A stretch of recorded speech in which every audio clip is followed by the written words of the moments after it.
प्रश्न 9।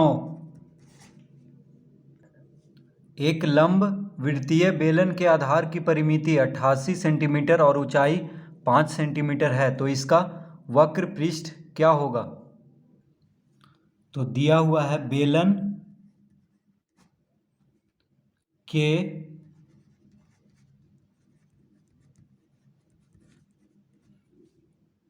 आधार की परिमिति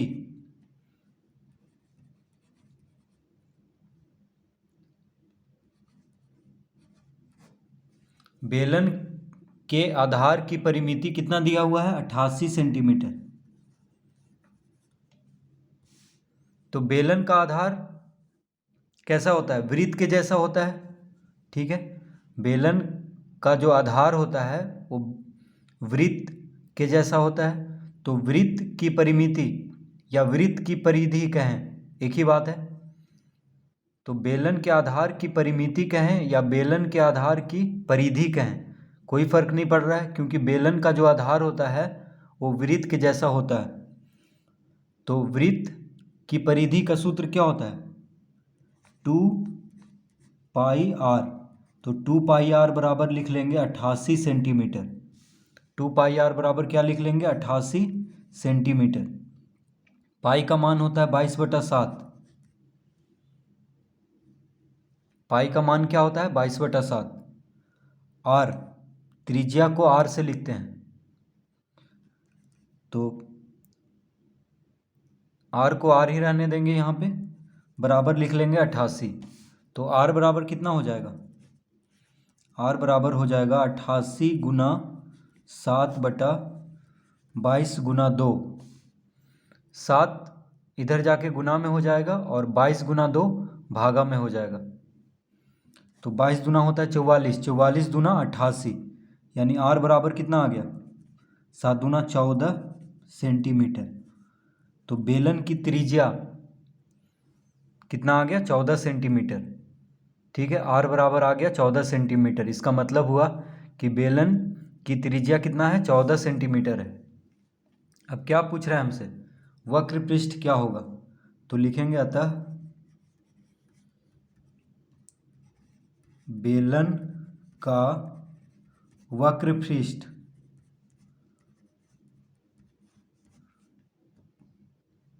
बेलन का वक्र पृष्ठ का क्षेत्रफल बराबर, तो बेलन का वक्र पृष्ठ का क्षेत्रफल का सूत्र होता है 2 पाई आर एच। क्या होता है? 2 पाई आर एच। तो पाई का मान होता है 22/7। आर हम कितना लाए हैं अभी? 14। तो यहाँ पे 14 लिख लेंगे आर की जगह पे, यानी त्रिज्या एच हो गया ऊंचाई, बेलन की ऊंचाई। तो बेलन की ऊंचाई दिया हुआ है 5 सेंटीमीटर। प्रश्न में देखिए ऊंचाई 5 सेंटीमीटर दिया हुआ है, तो एच की जगह पे 5 लिख लेंगे। 7 दूना 14 कट गया, तो 22 दूना 44, 44 और 5 दूना 10, यानी 440 आ जाएगा वर्ग सेंटीमीटर। तो बेलन का वक्र पृष्ठ का क्षेत्रफल कितना हो गया? 440 वर्ग सेंटीमीटर, इसका उत्तर।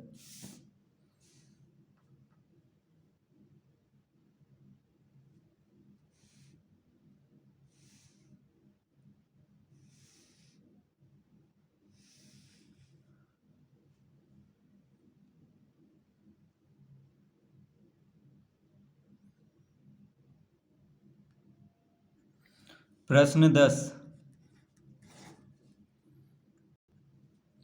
एक लंब वृत्तीय, ये तो हो गया है। प्रश्न 11 हल करेंगे। तो एक बेलन का आयतन 448 घन सेंटीमीटर है। एक लंब वृत्तीय बेलन का वक्र पृष्ठ का क्षेत्रफल 880 वर्ग सेंटीमीटर तथा ऊंचाई 20 सेंटीमीटर है, तो बेलन का आयतन ज्ञात करें। प्रश्न 10 अभी हल करेंगे। क्या दिया हुआ है? बेलन का वक्र पृष्ठ का क्षेत्रफल दिया हुआ है और ऊंचाई दिया हुआ है। तो लिखेंगे बेलन का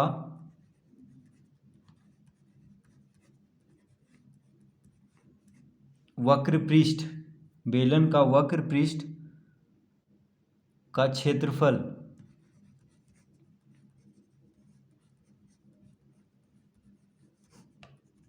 बराबर 880 वर्ग सेंटीमीटर। तो बेलन का वक्र पृष्ठ का क्षेत्रफल कितना दिया हुआ है? 880 वर्ग सेंटीमीटर। तो बेलन का वक्र पृष्ठ का क्षेत्रफल का सूत्र होता है 2 पाई आर एच। 2 पाई आर एच बराबर लिख लेंगे 880 वर्ग सेंटीमीटर। ठीक है, बेलन का वक्र पृष्ठ का क्षेत्रफल का सूत्र होता है 2 पाई आर एच। तो पाई का मान होता है 22/7, आर हो गया त्रिज्या और एच हो गया ऊंचाई। तो लिख लेंगे 2 गुना पाई का मान 22/7 गुना आर, आर हमें निकालना है, एच दिया हुआ है, ऊंचाई कितना है 20 सेंटीमीटर। प्रश्न में देखिए ऊंचाई 20 सेंटीमीटर दिया हुआ है, तो एच की जगह पे 20 लिख लेंगे बराबर 880, इस तरह लिख लेंगे। तो आर बराबर क्या हो जाएगा? आर बराबर हो जाएगा 880 गुना 7 बटा 2 गुना 22 गुना 20, इस तरह लिख लेंगे। 880 गुना 7 बटा 2 गुना 22 गुना 20, 7 इधर आके गुना में हो जाएगा और 2 गुना 22 गुना 20 भागा में हो जाएगा। तो देखिए 22 दूना 44, 44 दूना 88 और एक शून्य यानी 880। तो ये पूरा से ये पूरा कट जाएगा, कितना आ गया 7, यानी 7 सेंटीमीटर आ गया इसका त्रिज्या आर। बेलन की त्रिज्या कितना हो गया 7 सेंटीमीटर। तो बेलन का वक्र पृष्ठ का क्षेत्रफल दिया हुआ है, तो उससे हम त्रिज्या निकाल लेंगे और ऊंचाई दिया हुआ था, ऊंचाई कितना है 20 सेंटीमीटर। तो आर यानी त्रिज्या हो गया 7 सेंटीमीटर। अब क्या पूछ रहा है? बेलन का आयतन ज्ञात करें। तो लिखेंगे अतः बेलन का आयतन, तो बेलन का आयतन का सूत्र होता है पाई आर स्क्वायर एच। क्या होता है? पाई आर स्क्वायर एच। पाई का मान होता है 22/7 गुना आर, यानी त्रिज्या कितना है 7 है। देखिए आर बराबर 7 सेंटीमीटर लाए हैं, तो आर के जगह पे 7 लिख देंगे। आर का वर्ग है यानी 7 का वर्ग। एच ऊंचाई कितना दिया हुआ है? ऊंचाई है 20 सेंटीमीटर, तो एच की जगह पे 20 लिख देंगे। तो हो जाएगा 22/7 गुना 7 गुना 7 गुना 20, 7 से 7 कट गया, 7 का वर्ग है तो 7 गुना 7 लिख सकते हैं, 7 से 7 काट लेंगे। फिर 22 गुना 7 गुना 20 कितना हो जाएगा?